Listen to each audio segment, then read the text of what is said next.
ಬೆಂಗಳೂರಿನ KC general ಆಸ್ಪತ್ರೆ ಆವರಣದಲ್ಲಿ ತಾಯಿ ಮತ್ತು ಮಕ್ಕಳ ಆಸ್ಪತ್ರೆ ಕಟ್ಟಡ ಮತ್ತಿತರ ಮೂಲಸೌಕರ್ಯ ಕಾಮಗಾರಿಗಳನ್ನು 150 ಕೋಟಿ ರು ವೆಚ್ಚದಲ್ಲಿ ಪ್ರಾರಂಭಿಸಲಾಗುವುದು.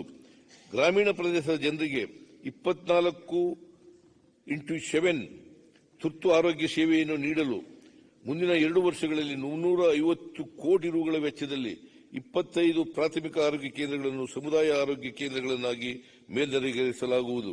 ಪ್ರಸಕ್ತ ಸಾಲಿನಲ್ಲಿ 15 ಸಮುದಾಯ ಆರೋಗ್ಯ ಕೇಂದ್ರಗಳನ್ನು ಮಾನವ ಸಂಪನ್ಮೂಲಗಳೊಂದಿಗೆ ಕಾರ್ಯಗತಗೊಳಿಸಲಾಗುವುದು.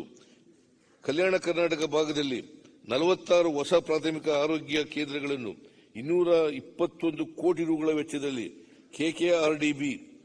ಆರ್ಡಿಬಿ ಮೂಲಕ ಸ್ಥಾಪಿಸಲಾಗುವುದು.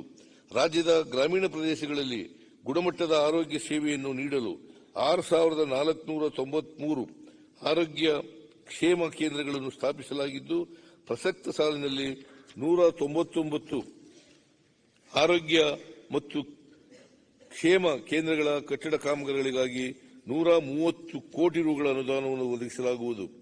ಜಿಲ್ಲಾ ಆಸ್ಪತ್ರೆಗಳು ಮತ್ತು ವೈದ್ಯಕೀಯ ಕಾಲೇಜುಗಳಲ್ಲಿರುವ ಮಕ್ಕಳ ತಜ್ಞರು ಮತ್ತು ಕ್ರಿಟಿಕಲ್ ಕೇರ್ ಮೆಡಿಸಿನ್ ತಜ್ಞ ಮತ್ತಿತರ ತಜ್ಞ ವೈದ್ಯರುಗಳ ಸೇವೆಯನ್ನು ಐಸಿಯು ವ್ಯವಸ್ಥೆಯ ಮೂಲಕ ತಾಲೂಕು ಆಸ್ಪತ್ರೆಗಳಿಗೆ ಒದಗಿಸಲಾಗುವುದು.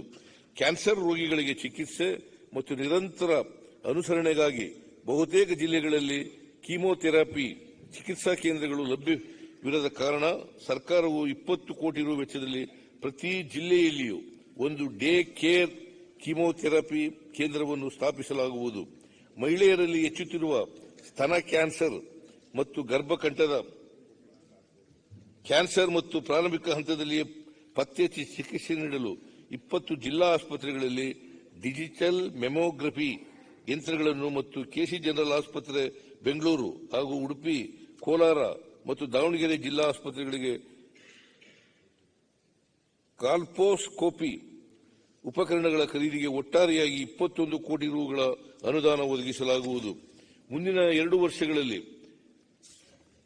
ರಾಜ್ಯದ ಎಲ್ಲಾ ತಾಲೂಕು ಆಸ್ಪತ್ರೆಗಳಿಗೆ ಹಬ್ ಅಂಡ್ ಸ್ಪೋಕ್ ಮಾದರಿಯಲ್ಲಿ ವಿಸ್ತರಿಸುವ ಮೂಲಕ ಸ್ಟೆಮಿ ತೀವ್ರ ಹೃದ್ರೋಗ ಚಿಕಿತ್ಸೆಯನ್ನು ಬಲಪಡಿಸಲಾಗುವುದು.